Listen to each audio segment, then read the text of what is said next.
I'm HIBI EDEN.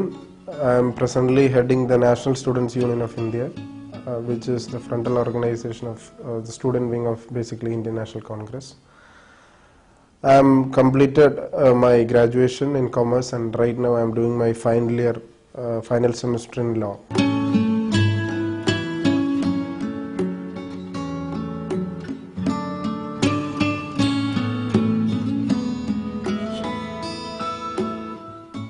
Basically, I was a silent student of my school days. My teachers also used to tell that I was a very silent character in school days. But my liking for politics or my student activism started basically when I joined Tevara Sacred Heart College for my pre-degree.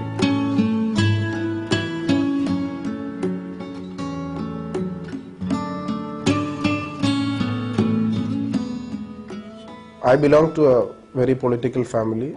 My father was a politician. He was a member of parliament and a MLA for many times. But that did not bring me into politics. When I joined Tevara Sacred Heart College for my pre-degree, I was impressed by a KSU leader, Mr. Anup, who is right now a well-known caricaturist, who used to be a role model for me. He was a part of students. Whatever the students needed, we could have gone to him and told that we need such a thing. He was the one who inspired me to KSU. He was the one who brought me into politics. Basically, I was a student activist in my first year of pre-degree. Later followed by many office bearership in the college, like the college union chairman, general secretary, university union councillor, etc. I headed the district KSU committee also for a 3-year time, which was followed by the state presidentship of KSU.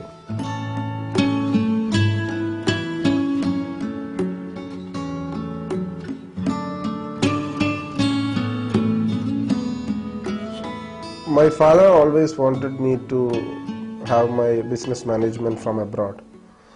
But when I was doing my second year in college, he passed away. But if my father was there, sometimes I wouldn't have been in politics. My coming up as my district president soon after my graduation, working as a district president gave me a lot of exposure in my own place and in student politics itself. It was a time when KSU was not in a good position organizationally, where I could give a contribution personally from my side to my organization. So I think that was a major thing which happened in my life.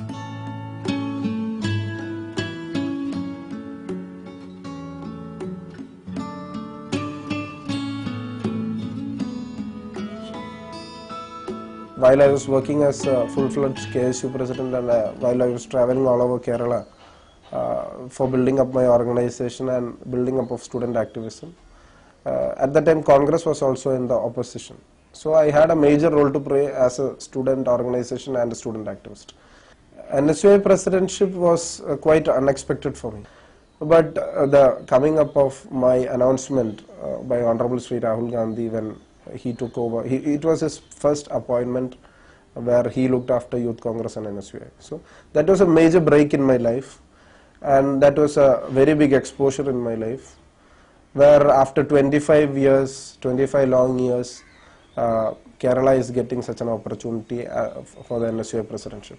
That was a great thing in my life, and I'm getting to work in a bigger canvas where I can travel all over India and build up the student organization. Actually, Kerala was a very big model of student and youth activism, where it can set many examples for the entire nation.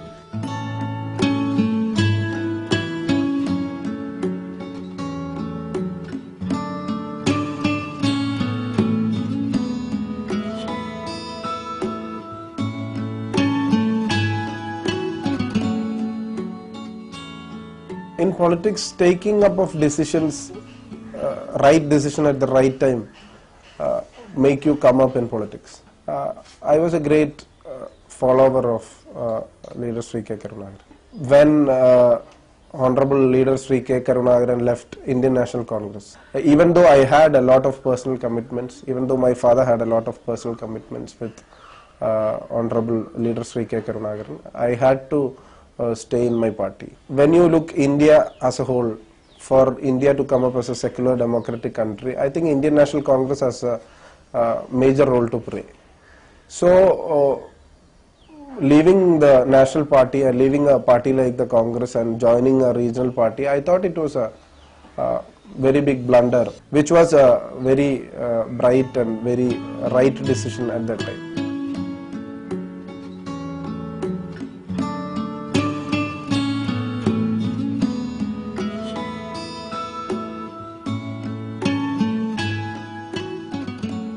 Youth should always be a corrective force.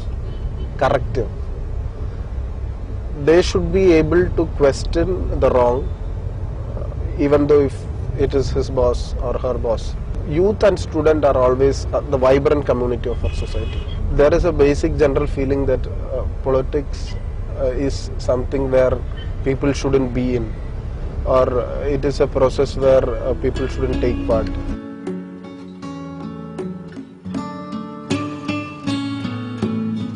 Youngsters can create an impression that they can change the world. Barack Obama is a very big example of that. A 44-year-old man, when he becomes the Prime Minister, President of US, it is a message that new people should come into the system. Now, in India itself, there are many young people are being accepted, irrespective of their parties and irrespective of their ideologies. People are generally accepting the youth. The youth is being accepted in politics because they believe that youth can change the system, the present scenario, and also the corrupted form of politics.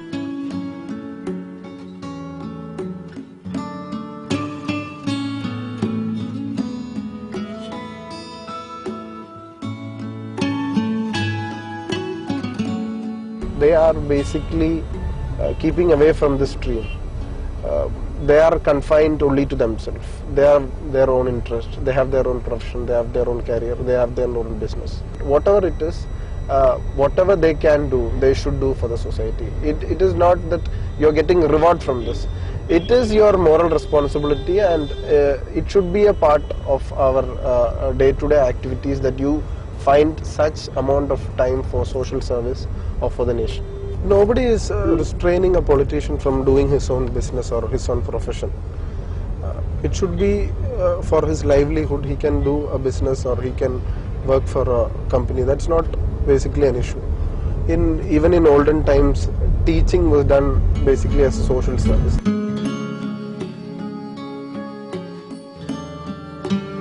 The new generation of youngsters, the new generation of people are expecting India to be not communally divided, but it should be as a whole, as unique in its own ways. In this recession time, in this financial crisis also, India is such a country that it is still surviving. It is one of the few countries which has overcome this financial crisis, global economic crisis. So I think by 2020 India will be a country which will be fully developed. There will be forces, both communal and foreign, to destroy our country. But for the country's development, for the country's vision, all the political parties should be united for a new India, for a better India.